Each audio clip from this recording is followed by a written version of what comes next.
Hi, everyone. Good morning and welcome to today's webinar. We're delighted to have you with us for what promises to be an insightful conversation around one of the most important yet often neglected financial goals, which is retirement. We're honored to be joined by Mr. Ajit Menon, CEO of PGIM India Asset Management Private Limited. He oversees the entire asset management business, including mutual funds, portfolio management services, and alternate investments. Right, with a sharp focus on strategy and long-term growth, he brings a wealth of industry experience and a deep understanding of investor behavior. Today, he will help us unpack the real challenges around retirement planning, how to build financial resilience, and how to prepare for a life that's not just long but also fulfilling. We've heard don't live a long life, live a big life, right? So, yeah, so let's get started. Over to you, sir. Thank you, Neha, for having me on the show. And you're right, this is a subject that sort of is at the back of everybody's mind and sometimes in the front of the mind, and it gets very difficult, and it's there's a lot of anxiety around it. And I'm hoping that in today's show, as we speak, we will be able to help our audience sort of unpack this subject. And my objective really is that I hope to reduce the anxiety that anyone may have on this topic of will they have a happy retirement? Will they have enough for their retirement? I don't think I can claim to solve the anxiety 100% because I think some anxiety is always useful to keep you motivated on your task. But I don't think a lot of anxiety helps. It just freezes action. So I hope that today's conversation will help people to sort of reduce their anxiety as much as possible and have some interesting ideas and insights. And I promise that, and I hope and I promise that I don't use any jargon that's confusing because the financial world is full of them. I have enough experience talking to thousands and thousands of investors of all age groups to sort of hope and make this easy. So back to you, Neha. Thank you so much. Definitely, it's going to be a fun conversation. So I have a few questions which you could answer, and we'll keep this like a Q&A round, and let's not go to the classroom, Sure. approach where people, our audience also get bored. you know. Sure, sure, sure. Sure. So I will start off with my first question, Mhm. right? Saving for retirement is such an important goal, right? But people do not really take it seriously. Yeah. Mhm. So what do people procrastinate, when it comes to saving for retirement? And how do they procrastinate? And how do you think we can fix this today? Okay, so Neha, the thing about procrastinating your retirement savings or anything to do with how to do with your, what to do with your retirement, first of all, is not an issue just for us here in India. It's a global problem. Okay, everybody, every human being on earth, there's a very small percentage of people who can be so disciplined and so sometimes you may even imagine them to be stingy people who don't spend anything, Yeah. and they have some money left over for retirement. And we want to live our life, right? At least in the younger generations and your generation. I mean, I think we want to enjoy life. There's so much to do. And then there is this anxiety about, how do I get this done? So your question about why do people procrastinate about this is a very human issue. And the human issue is that we simply cannot think that long term. Right. I think that if I were to explain it more from a very scientific point of view, without the jargon, I think human beings, when we think about a problem or a risk or a threat, we actually respond much better to risks and threats that we can see or we can hear, or we can smell, or we can touch. So if there is a risk or a threat that we can't see or smell or hear or touch, we just don't know how to respond to it. And when I say to somebody, "Oh, you must save for retirement," and when you become 60 and then you or 50 and then you got to live for till you're 80 or 85, it's so far away that you can't imagine yourself or the situation that you will be in. It's Yeah. almost like saying We all know climate change is a problem, right? Especially for Gen Z, I think you're more aware of the fact that climate change is a problem. And all the oldies of the world are screwing it up, right? Literally for the generation coming ahead. But you can't see the pollution in the air. You can't. I can't. If I tell you the Arctic ice is melting and the sea will rise and cities will get flooded, who cares? Who knows? It's too far away. It's something you can't see, you can't touch, you can't hear it happening. So we don't respond to these kind of threats, Yeah. and therefore people procrastinate on this very sort of subject of retirement. It's too far away. How do you solve for it? Tricky, but there are some hacks, and it has to be a brain hack. Okay. And what I would tell you is, I would say, Neha, what do just for a moment, let's do this fun exercise. Imagine you are 85 years old. Okay. Now, explain to me a day in your life, like a very good day. Like today, you know what you want to do for the weekend, right? You want to meet your friends, you want to have a party, or you want to enjoy, you're going to have a family gathering, maybe, or something else.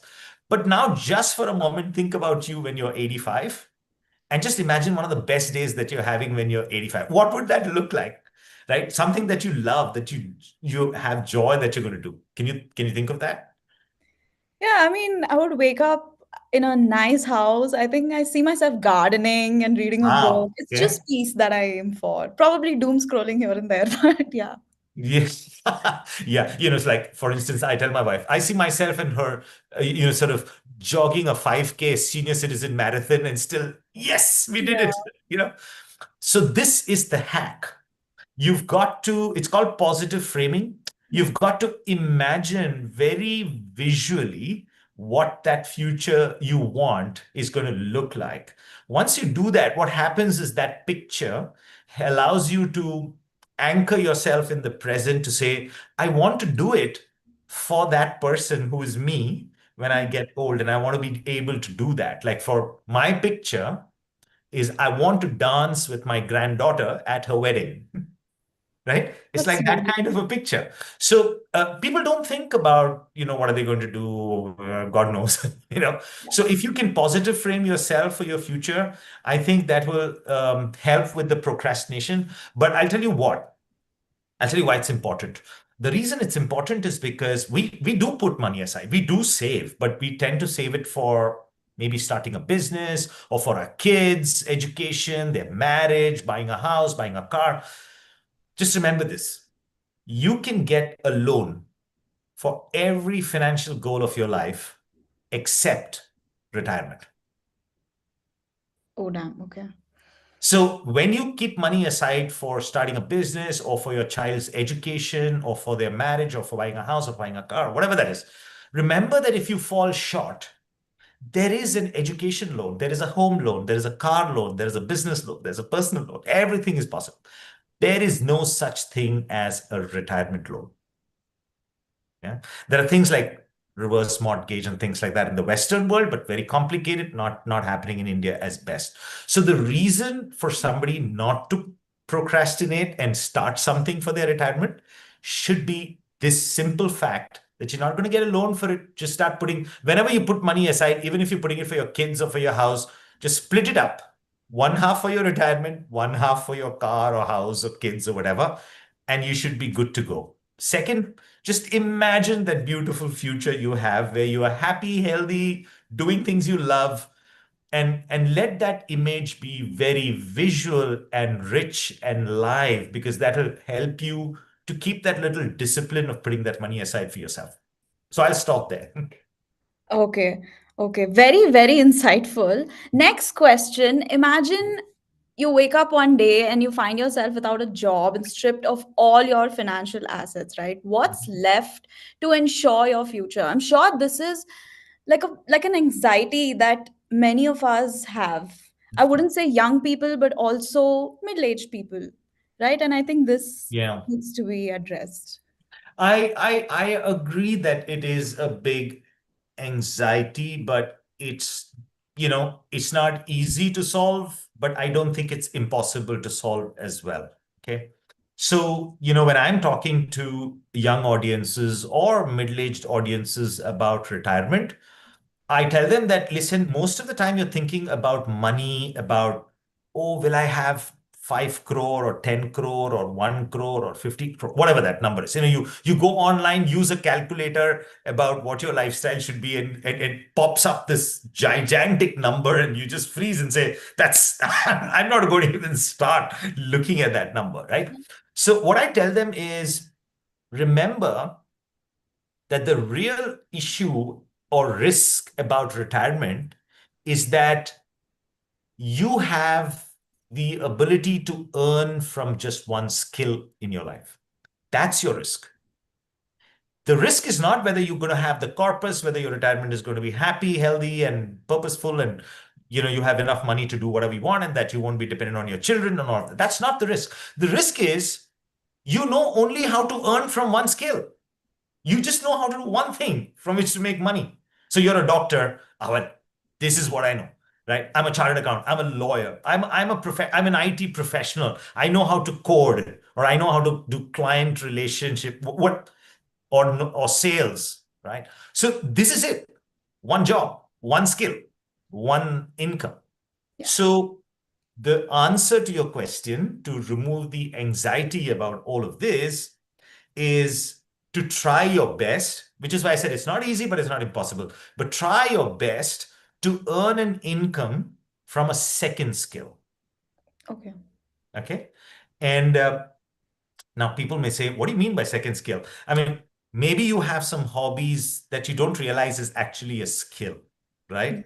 Maybe you sing and you have a good voice, and maybe you could think of becoming a voiceover artist for animated movies or for serials. Maybe you know a couple of languages and you're able to translate, and you're able to get into a group of people where translation services are required. Maybe you have a green thumb like you, and you'd love to have this balcony full of organic stuff that you grow, right? Maybe you're into fitness, and you could think of actually taking a Reebok fitness trainer certification and become a fitness trainer. So you could do this. So you could have a second skill. And by the way, all of us can teach, Yeah. right? So Yeah. I think the key is to reduce the anxiety on this particular one is, just think about a skill that you like, which is not your primary skill, not the one that is your job, and try to develop that to a point that you can earn money from it Yeah. along with your job, right? That you're Yeah. doing. And here's the very, very, very, very important thing about it. Do not worry whether what you're earning from that second skill is just 5,000 bucks a month, right? Because the question that creeps into everybody's mind is, sure, I have a skill. I think I can teach yoga and, maybe whatever, but maybe I'm going to just earn 5,000 or 10,000 bucks a month. How is that going to cut anything, right? Because my salary is like 2 lakhs or 3 lakhs or whatever. It's no comparison. Now, the issue is that they're right, that it's no comparison. But, when you start something off Yeah. and you started at that 5 or 10,000, you will be surprised that you give it just 2 years and you'll be earning 50,000 or 60,000 from it, right? Because you end up, dedicating time to be a little bit of an expert at that as well, right? Mhm. Yeah. I have a friend, who my wife, had this lady who's been a family friend. She used to come home to teach yoga to us, and that was pre-COVID, and then COVID happened, and then she couldn't come to some of our houses in our apartment, and so she went online. But she's been doing yoga for some time. She was a banker before, and she loved yoga, so she was. And now she earns in the lakhs because she's doing online for even clients in the US.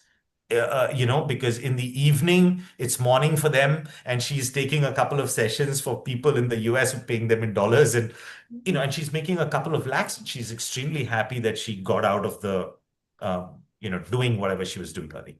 Yeah. So that's the answer. Think about a couple of skills. We actually made a report called the 50 Gigs Report, where we looked at 50 different hobbies that people have monetized, how they did it, where they did it from. If you need a certificate, let's say, for instance, if you want a certificate from the Ayush Ministry to teach yoga, it'll cost you 10,000 bucks to go through that certification process, right? And you will have a credible certificate to teach yoga, for instance. And so we put 50 such things together. And Neha, I think we can put a link in the show notes later, Yeah. and I'll pass that on to you as well. But that's my answer.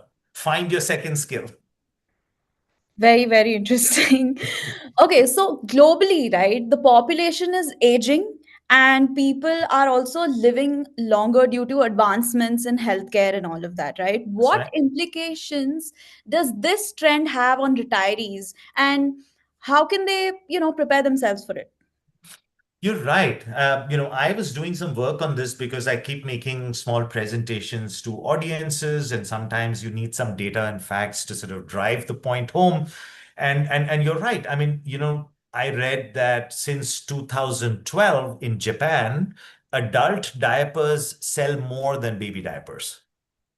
Can Yeah. you imagine Yeah, it's that? a weird So weird. Yeah, it's an aging country. We know it, right? The second fastest growing age group in the US is 100 plus. That's the age group. That's the second fastest growing, right? wow. We have something like 10 crore people in India, which is about the age of 60. It's about close to 9 to 10%. And I think by 2050, it'll get to 20% of the population at that time, which is massive. So more than 35, 36 crore people will be about 60. So longevity is a risk and a problem. You're right. People are living longer. Medical costs are rising, and that's an issue as well.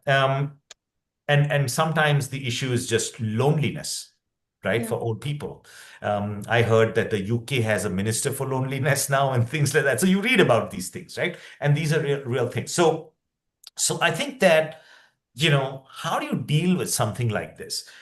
I think the first thing for people who are already getting there, like the anxiety is the highest for the 40-year-olds and the 50-year-olds. Mhm. I think what I'd like to tell them is that you've grown up with a picture of retirement. You've grown up listening to your parents of an earlier generation talk about retirement in a particular way.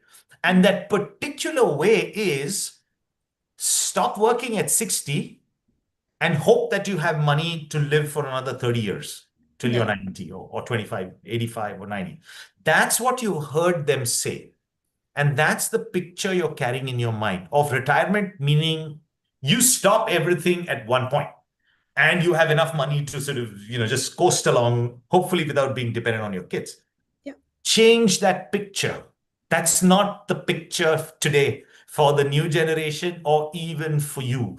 The fact is that the biggest issue into living longer will be that you would want to live in a healthy way, right? You don't want diabetes and blood pressure and sticking around in an ICU 5 times a year and because something went wrong and you can't remember stuff and all of that. I mean, Yeah. aging happens to everybody, but it's just your responsibility to take care of your health, Yeah. right? So, and I think that there is a easy hack to health, according to what most people say, which is do something purposeful.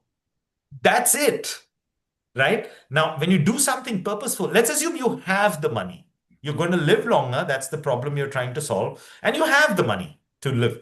Then volunteer, Yeah. right? But keep yourself busy with young people, teaching young people, or getting into whatever volunteering work that you want to do in your community or picking up on something.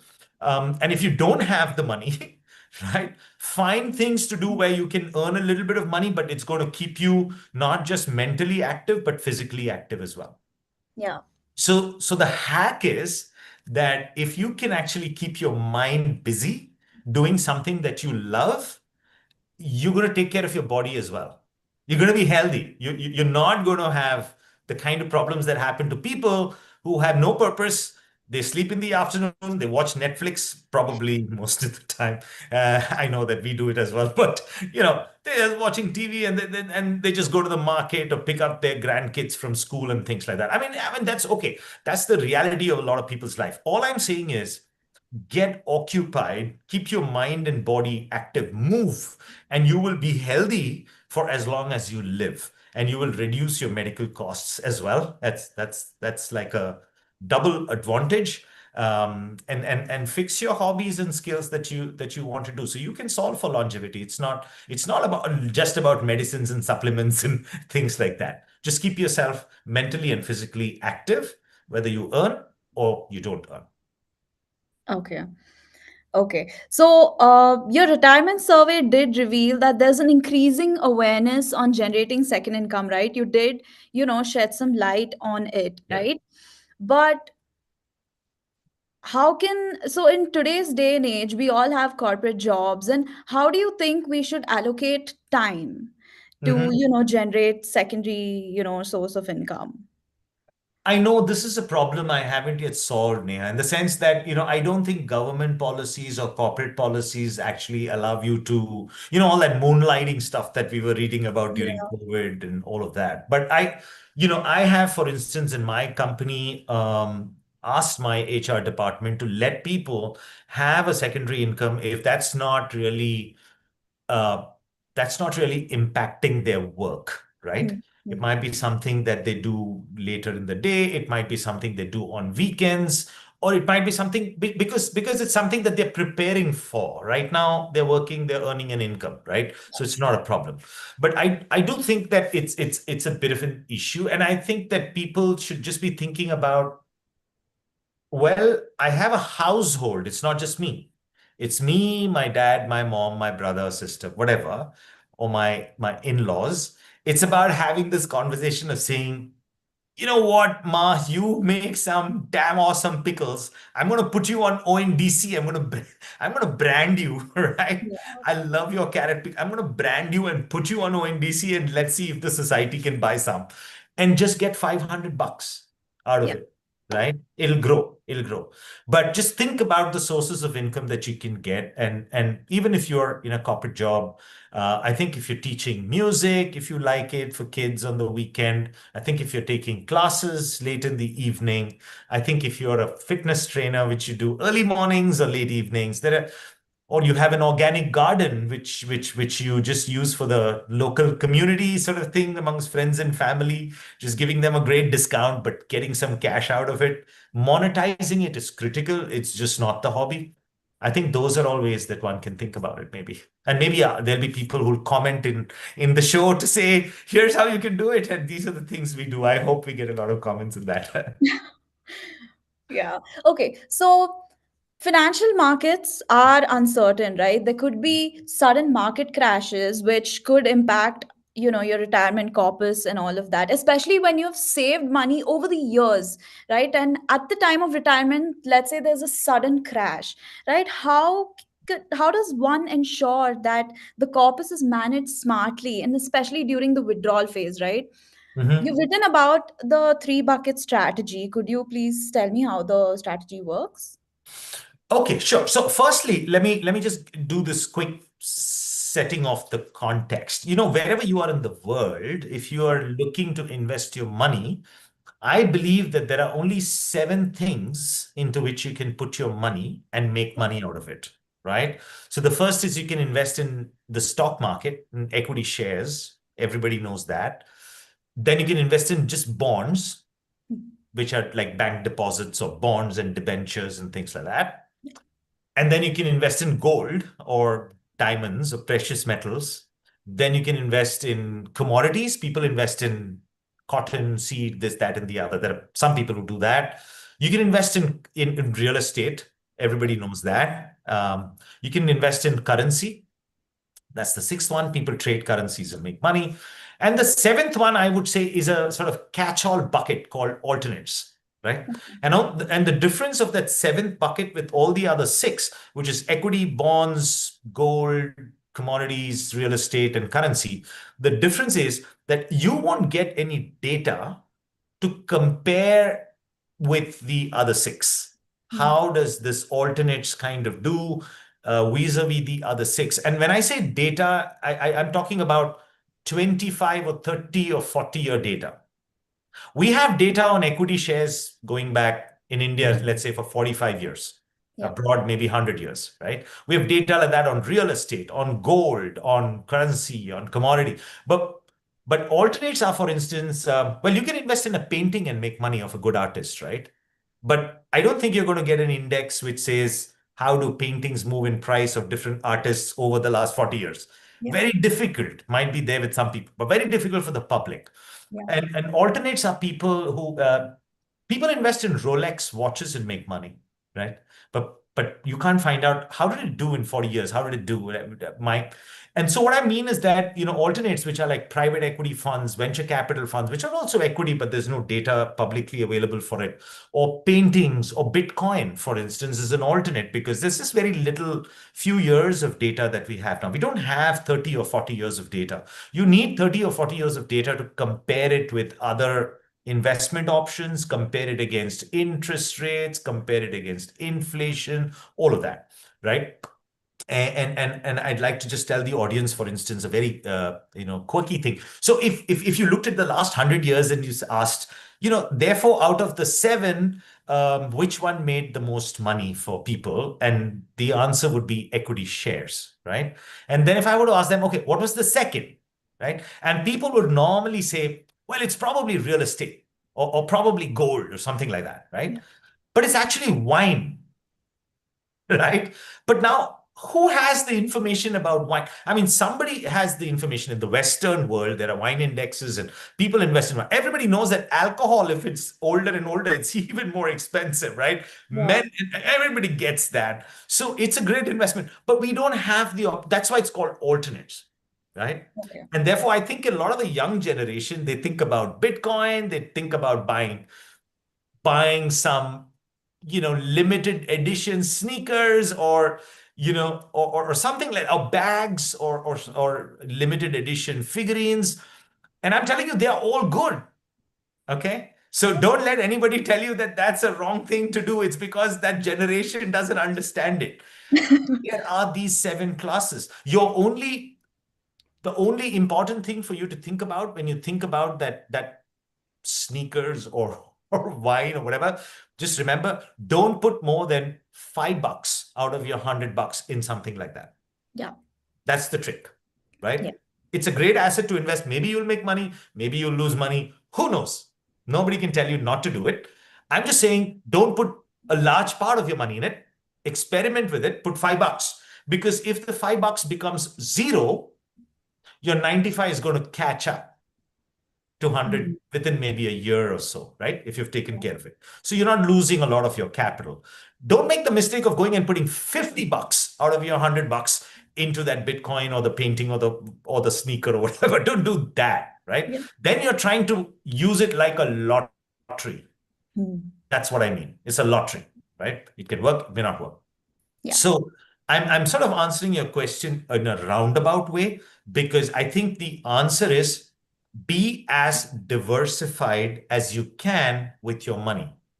Buy this, buy that, buy this, buy that. Don't concentrate your money in any one asset. A lot of people believe real estate, real estate, real estate, and a lot of their wealth will be stuck in that. Yeah. Some people, man, the share market is the future. And so all of the money is share market. Or let's say 90% of the money is share market or 80% is share market. All I'm saying is diversify. Personally, I would think having more money in the share market is not bad because out of all of those seven asset classes that I spoke about, equity is the only asset class that captures human progress, right? Yeah. Everything that we invent, we had COVID, somebody came up with a vaccine. There's now new technology called AI and AGI and God knows what all. But somebody's going to make a profit out of it. And when you're in the share market, you're going to share in that profit. So human progress somewhere in the world, you can participate in that progress only through equity, Yeah. not through bonds, not through gold, not through real estate, not through commodities, not through currency, right? Maybe private equity, yes, which is alternates as well. Of course you can, but that's equity again. So equity is good. And therefore, if you want to sort of reduce the risk of people who are putting money for their retirement, what I would do, the three bucket theory, is essentially to say that imagine that you have a 30-year time period for which you want to use your money. Just split that 30 years into three buckets of 10 years and 10 years and 10 years, and then take all the money that you have and you put it into these three buckets in a specific way. So the first bucket, which is the bucket that you're going to take money out of now, make it a safe bucket. Just put that into very safe fixed income kind of bonds and debentures, a little bit of equity, like, that kind of product, right? There are products that can do that. The second 10 years, look for hybrid funds, a little bit of fixed income and a little bit of equity, and they're balanced funds and balanced advantage fund and multi-asset funds and those kind of stuff. And your last 10-year bucket, just buy blue chip equity funds, right? You don't even have to go into small cap and mid cap and all of that. Just buy large cap, very good indexes or blue chip companies. Now, what will happen is that, and I'll give you an example of this.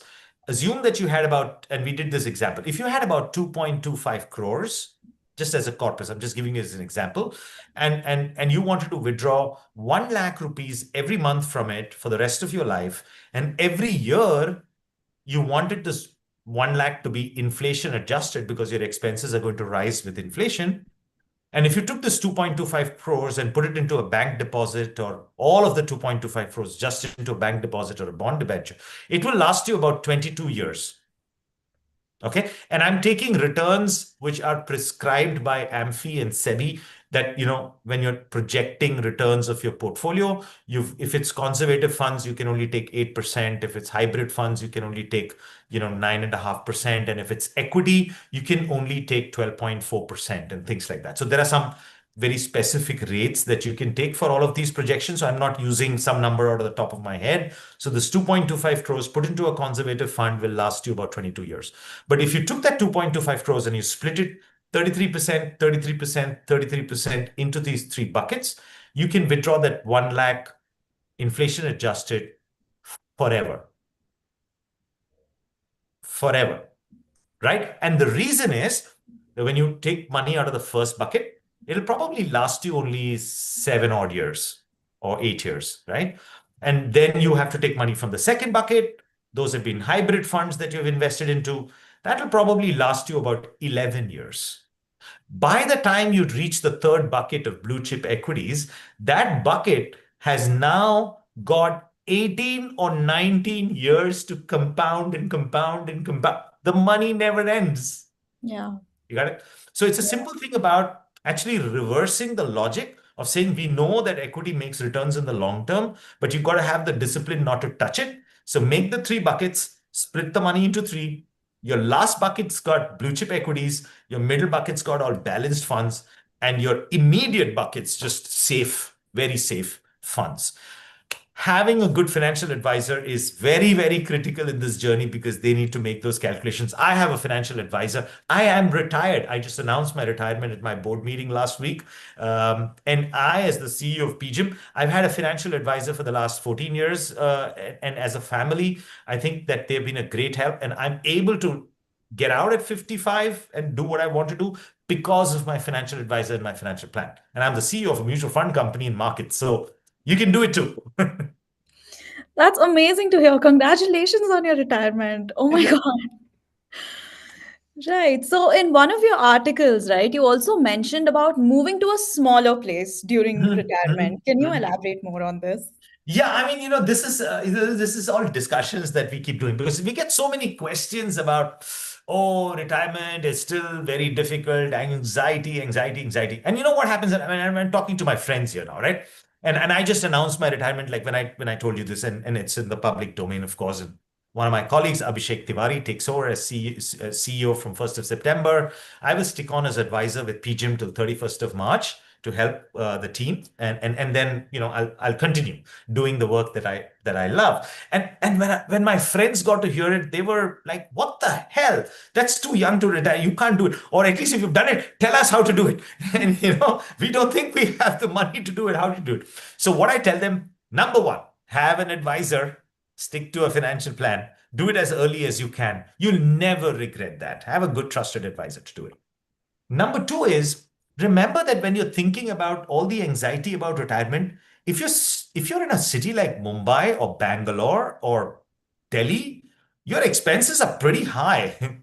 And therefore, if you looked at the inflation across the country and the options for you to live your life, there are some very beautiful second tier and third tier cities where your cost of living would be very low and you can still have a great lifestyle, right? You Yeah. possibly, if you're going to live in a pokey little house in Mumbai with 400, 600, 800,000 square feet, you probably go to a second tier city, a tier city. You probably be staying in a duplex at quarter of the rental cost that you had. You probably don't need to travel for 2 hours in your day in traffic on Ubers and spend money on your transport. You probably will just need a cycle, or you probably have a bike, or you'll have, or your distances will be short, so you don't have much money that you're spending on diesel and petrol and car maintenance and all of that. So there are these little benefits that happen if you move. There are disadvantages of moving as well, right? And the disadvantages, you're going to break your social circle. I mean, all your friends, your relatives, your neighborhood, and things like that. That's a difficult one, right? So a lot of people don't even think about this because of disconnections that they have. Um, and and then people may say, "Hey, the lifestyle I get in Bombay, I'm not likely to get it in some smaller city." Which is changing. According to me, it's changing. Some cities are beautiful. They have a lot more stuff to do, and you can sort of get out to beautiful places in short distances from there. And I hope that you make a big, large friend circle as well wherever you go. And if you're a friendly person, do it. And one of the most important insights that came from our retirement research was that, and it was, and this, I'm just digressing right now, Neha, but you know what? People who come from joint families don't feel anxious about their old age or retirement. But people from nuclear families have a lot of anxiety. And it's so commonsensical, right? If you're in a joint family, somebody's got your back. You've got cousins and uncles and everybody, and it's a big house and everybody takes care of each other. But you're living alone in a city with your wife and kids, or you're alone, and you have this anxiety that I just have my friends and nobody else. I don't have family to back me up. So I think I'm not saying that you just need to go back and have. Of course, it's lovely to have a big family, and I'm so blessed. Me, my wife, we have these big, large families and cousins and nephews, and catching up all the time. That's great. That's always very nice. Our research says that's a happy situation to be in. But I think what it means is have a nice big friend circle, right? That reduces anxiety anyway. And yes, therefore, moving out of your city to go to another city, that's your big like disadvantage. And you'll have to make your friends circle all over again and then travel back and forth, maybe, or whatever. If you can do it, I think if your money is your problem, this is one plan B that you can do. That's it. Okay. Interesting. What would be your advice to the youngsters for whom, retirement maybe right now is not a priority, right? People who are, let's say, who have started earning right now, like 21 to 27, I would say. People like me, people my age, Gen Zs, Gen Alphas. What would you say? Because right now for us, retirement is not really a priority because we're just earning and just living today, right? Okay. So what would you say? Okay, I'll tell you what my advice is. One is I'm going to caveat it to say that one generation cannot advise the other generation. I'm from generation X. I was born in 1971. If I try to think, imagine that I know the answers to sort of advise Gen Z and Gen A, I would be wrong. Okay, I might be able to give some thumb rules or some guidelines, but I may not be the right person to advise because there is enough research to say that your generation, you know, gets it. You guys will have 10 different careers, you will have 5 different skills, You will go around doing what you love, you enjoy. You're not going to be stuck in a place where you get bored fast or you're not learning or growing. So you're going to find your way. And I'm very optimistic about your generation and the new generation. But there are still some hacks and some important things when you talk about this. The first is drop this word retirement. Okay. It's a bloody old world word. Okay. It is what should I say? It has a lot of imagery attached to it, right? And that's the reason I tell that at your generation or Bo, change the word, right? Change it to financial freedom. Yeah. Okay. Don't say retirement. Just don't say retirement. Firstly, just say, I want to be financially free. And that means you're not going to stop working. You're just going to do what you love. Yeah. And you have the freedom to think of doing it, right? Even if it means it's going to give you the freedom to do it for 2 years and then you need to start earning again. You have Yeah. some corpus built up. You want to experiment with saving the coral reefs and doing a course in diving and making some money being part of a group of people who are doing that at the Great Barrier Reef or wherever else in the world. I mean, it's lovely. It's a great experience, that zindagi na milegi dobara types. Right?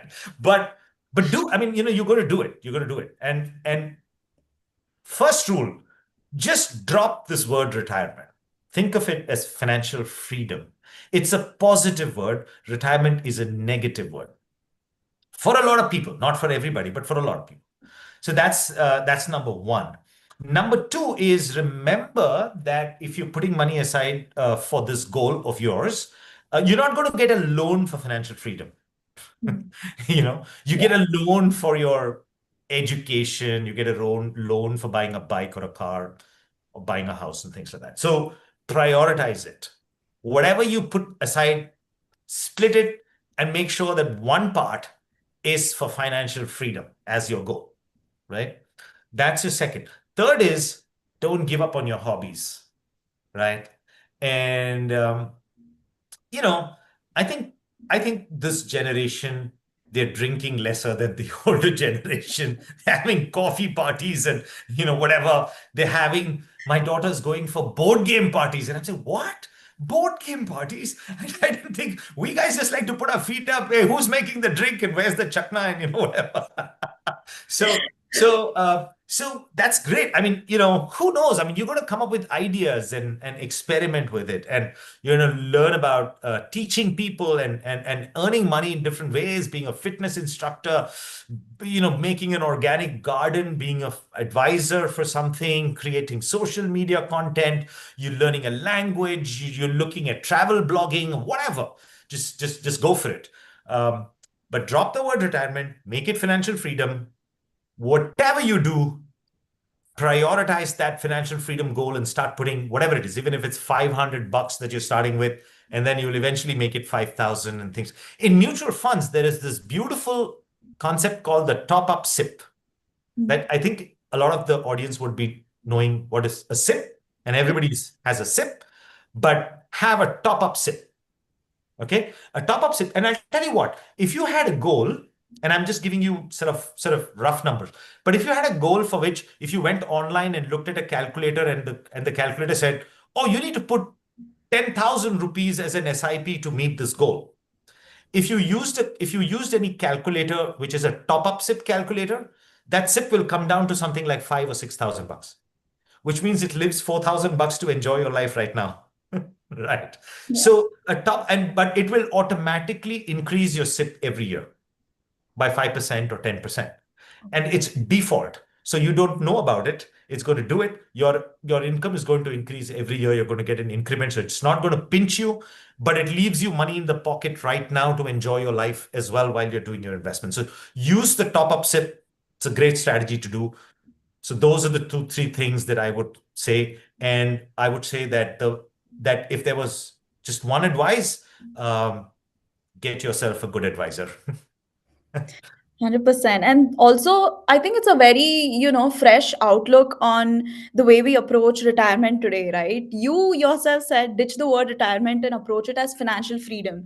Right now, even people are financially independent and they're retiring early. What do Mhm. you think about it, of this part? Happy for them. Happy for them. They are financially free. And I mean, who wouldn't want to do that, right? Everybody's going to Yeah, look at them with a lot of envy. All I'm going to say is that good for them. Focus on your health because you're going to live long. There is enough research to say that children of your generation, I mean your generation, and the children of Gen A, and now there's Gen B coming up, so Generation Alpha. Quite a few of them are going to cross 100, right? that's so More of great. them are going to cross 100, right? Interesting. So you're going to live that long, and you're going to want a healthy life, happy life. So you've got to find purpose. You Yeah. got to find purpose, and there could be a few of them. You may want to volunteer, you may want to teach, you may want to get your hands dirty farming, you may want to travel, you may want to do something in content, creating it and making stuff with your hands, or being part of small groups of people doing it. So just be occupied in finding that purpose which you can monetize, which you can earn from. So it's a small stream of money that keeps coming. You know what? When we put at PGIM, when we put the 50 gigs report, and I'll repeat that. We've got these 50 hobbies that we sort of made a note on. How do people do it? Is there a certificate that you must get for it? Where can you get that certificate from? How much is it going to cost you? Is there any equipment that you will need if you're going to put up a cloud kitchen because you love baking and you want to do that? Oh, so how much is this going to cost you? How much can you earn? So we've just put that report, and I know that we'll have it in the show reports. When we did that 50 gigs, I was telling my team, you know what? I can't put drive and Uber in this because it's not going to gel with the Indian audience. But if I was doing it in the US or UK or wherever else, I'd be saying drive an Uber, right? Make your car an Uber or sign up on, because the fact is there are people driving an Uber right now and earning 30,000 bucks a month or 25,000, whatever it is. It's a gig. You've got a skill. You are going to monetize it. So I'm just saying monetize your skills. Have more than one. You sort it. Okay, amazing. That brings me to my last question. Mhm. Personally, what are your retirement goals? I know you just announced your retirement. What do you look forward to? I want to say farmer. No, no, I do. By the way, I do. So, friends of ours, and for quite some time, we've been talking about having a piece of land and with friends together doing something in the community, and so we found this little agricultural patch of land, and a couple of us. We have a couple of plots, including me and my wife, and we sort of building something to see whether we can work with the local community and teaching them. We want to collaborate with the agricultural college close by and see if we can help, people. So it's fun, and I don't know if I'm going to. I might probably want to earn from it. Yes, my wife wants to grow orchids, and and I probably will grow tomatoes or something like that. But it's going to take maybe a year or two, but I'm going to figure it out. I love nature, and I'm going to work with my hands. So that's one part. My wife's a professional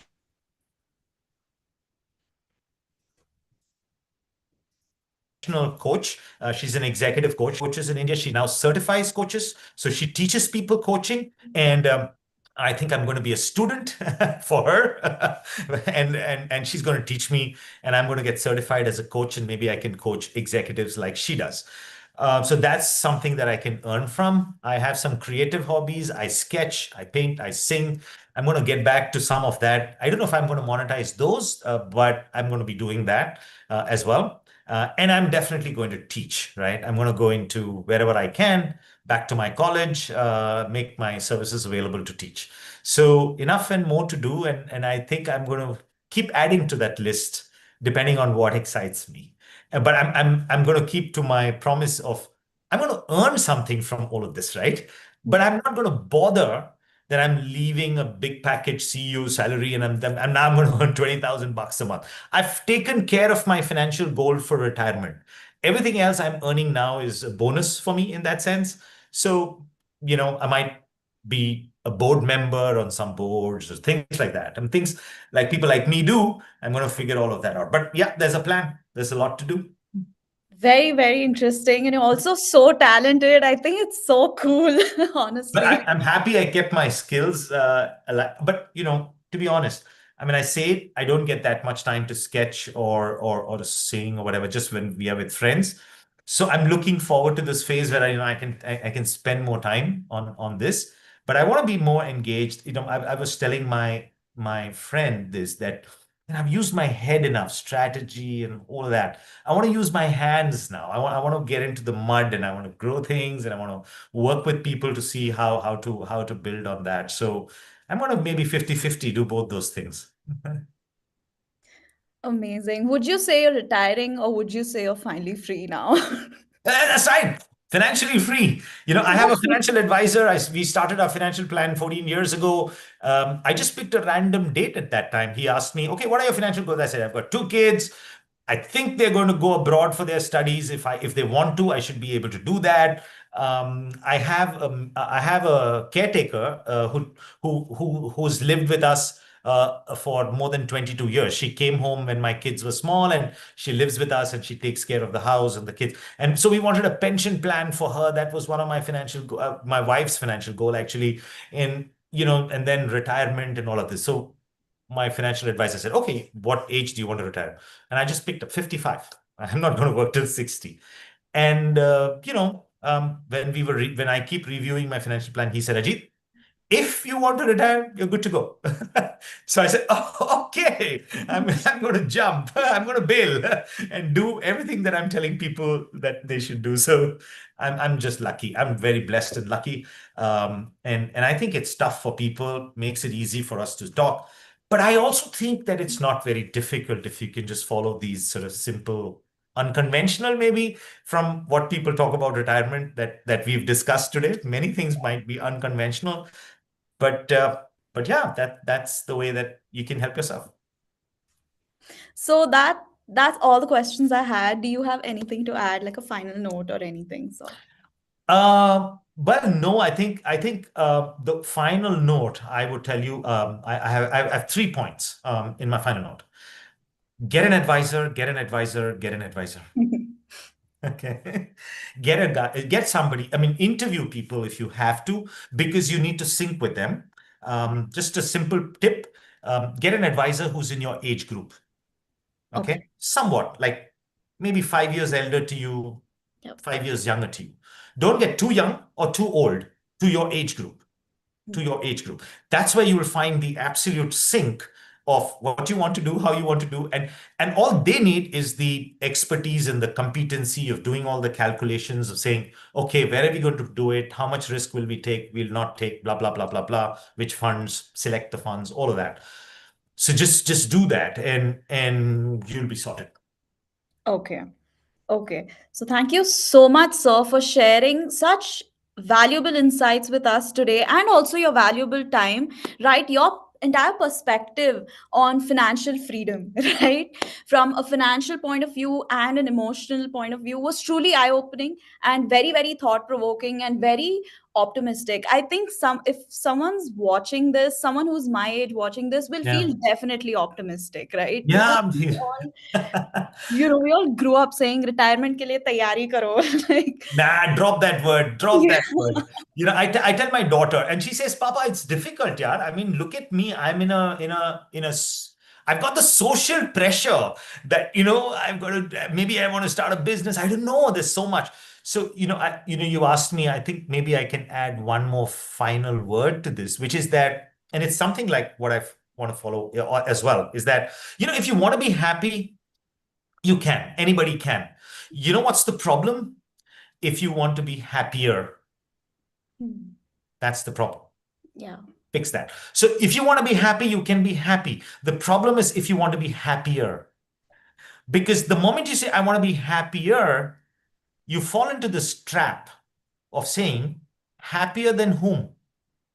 And you will always find somebody who's got something more than you, right?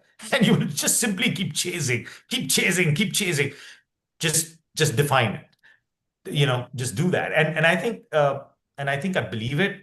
And the reason that, like I said, I'm the CEO, people would know financial services or maybe a great salary, of course, income. Why do I want to quit? Or that? Is it because I reached my number and I think that I calculated a number that'll make me happy. I want to do one international trip to meet my kids or for them to be able to come back. I want to do a local holiday. I want to do all of my hobbies. And I want to obviously pay my bills and stuff like that. So do I have the ability to do that? That makes me happy. I'm okay. I'm going to bail. So that's it. Fair, fair. To also add to people that joined us today, thank you so, so much for being a part of this very interesting conversation, right? We hope today's session has encouraged you to start thinking more intentionally about your future and financial freedom and take, appropriate steps towards a secure and meaningful future, right? So we look forward to having you with us in our upcoming webinars. Until then, stay informed and keep planning smart. Thank you. Thank you. Yes. Thank you to the audience as well. Thank you, sir.